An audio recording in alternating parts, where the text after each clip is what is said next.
Welcome back to American Republic. Hopefully you did the homework, page 203 to 205 in your activities book. And now we're on to Roman numeral 4, America wins in the Pacific. So far, America has now defeated the Germans, and now America is going to turn all of its attention on the Japanese. Now, recognize some of these battles that we're about to talk about was taking place at the same time that the war in Europe took place. But, for consistency and to make sense, we focused on one part of the war, Europe. And now we're going to focus on the Pacific side. While the U.S. was fighting in Europe, it also had to contend with Japan. So at the same time that these battles in Europe were taking place, the battles in the Pacific were taking place. Turn in your books to page 466. I want to boast a little claim to fame here. On page 466, there is a pink box entitled Merrill's Samurai. Yeah, you see it. There's the name.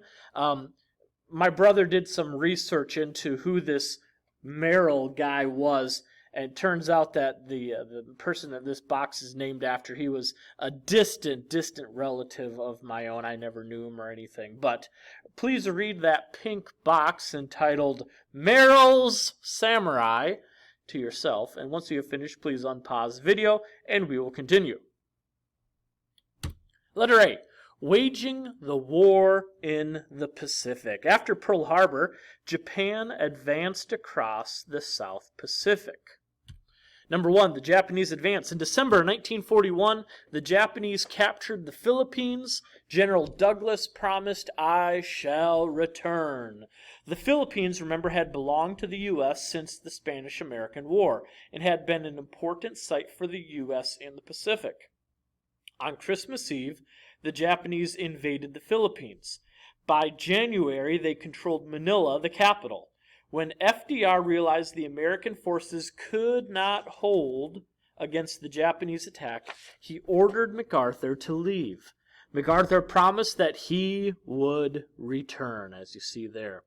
Those that remained held out until April and May. More than 70,000 men were captured and forced to march in the tropical heat without food or water for nearly 100 miles to a prison camp.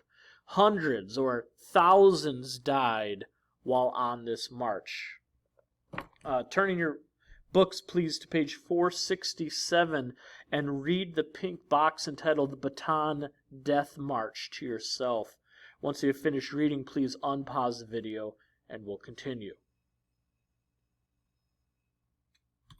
The Japanese, after taking the Philippines, also captured most of Southeast Asia and many Pacific islands. This map that you see here shows you a map of the areas that Japan took over during World War II. You see the Philippines located down here, as well as other places in Southeast Asia.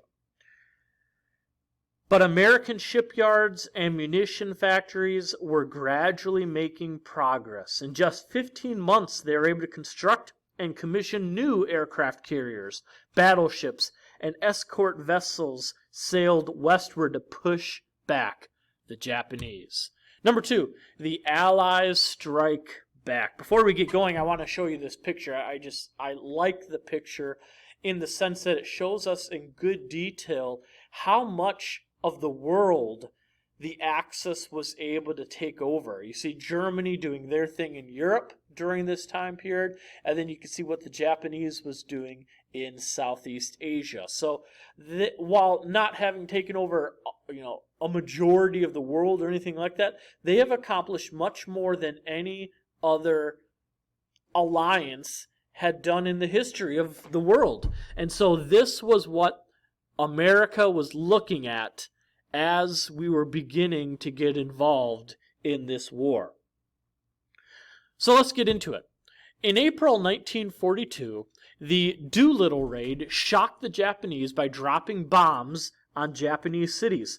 Morale had been low. After all, we had just dealt with Pearl Harbor and the loss to the Philippines. This was the Allies' darkest hour in Europe and in the Pacific. So, to boost morale, U.S. forces sent an aircraft carrier through Japanese defenses to Japan.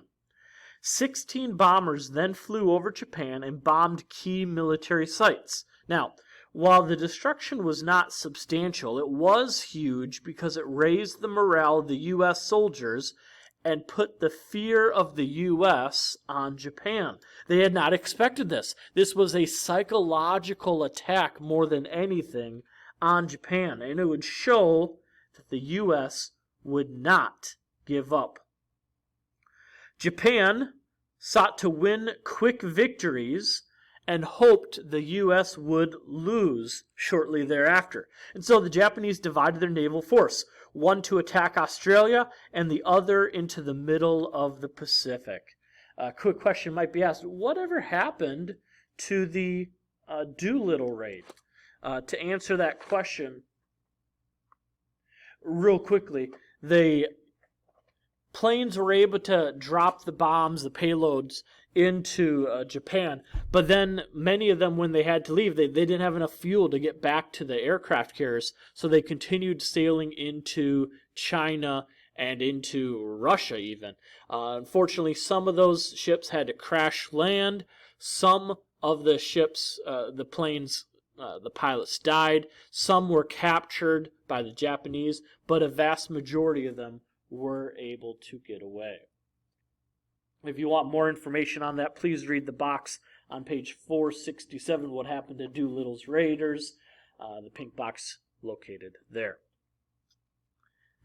At the Battle of the Coral Sea, the American fleet kept a Japanese fleet from attacking Australia. This was the first naval battle ever in which the ships did not fire upon each other. All of the fighting was between airplanes. Both sides sustained damage.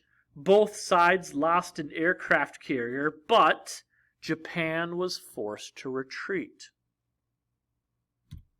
At the Battle of Midway Island, remember Midway is located near the Hawaiian Islands, the American fleet defeated the Japanese fleet. In the resulting conflict, Japan lost all 4 of their aircraft carriers.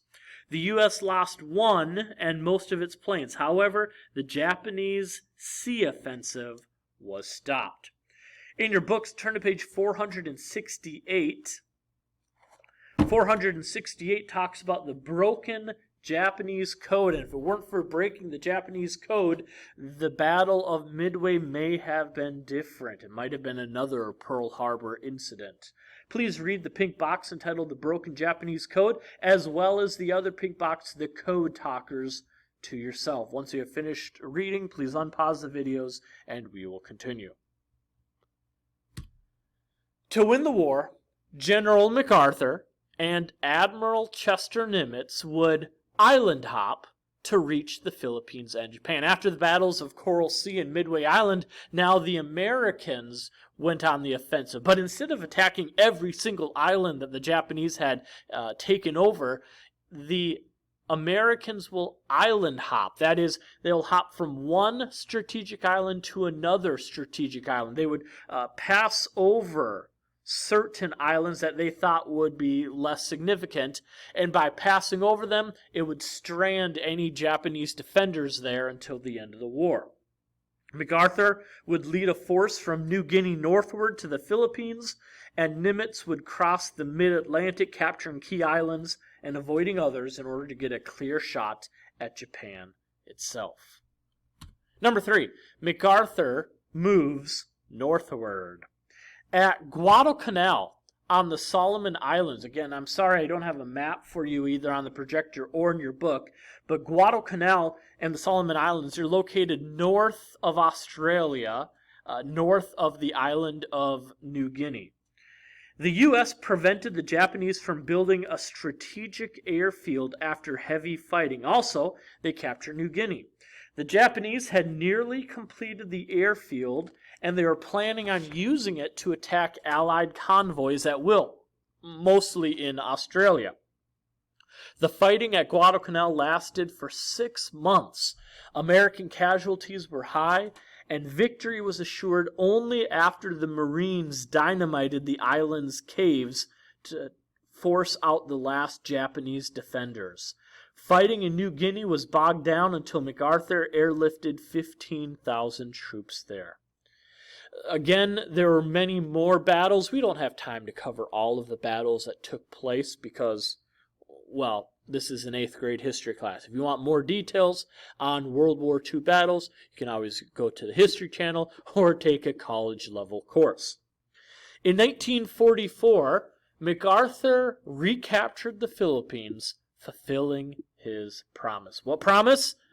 He had returned. He said, "I have returned. By the grace of Almighty God, our forces stand again on Philippine soil, soil consecrated by the blood of our two peoples." With the help of the local Filipino population, the U.S. was able to liberate the islands from Japanese control. On page 469, there is a yellow box entitled the Yamato, Japanese Supership. I want you to read that box to yourself. Once you have finished reading that box, that's all the notes that we'll cover for today. And hope you all have a good rest of the day. Be good, do good. Bye.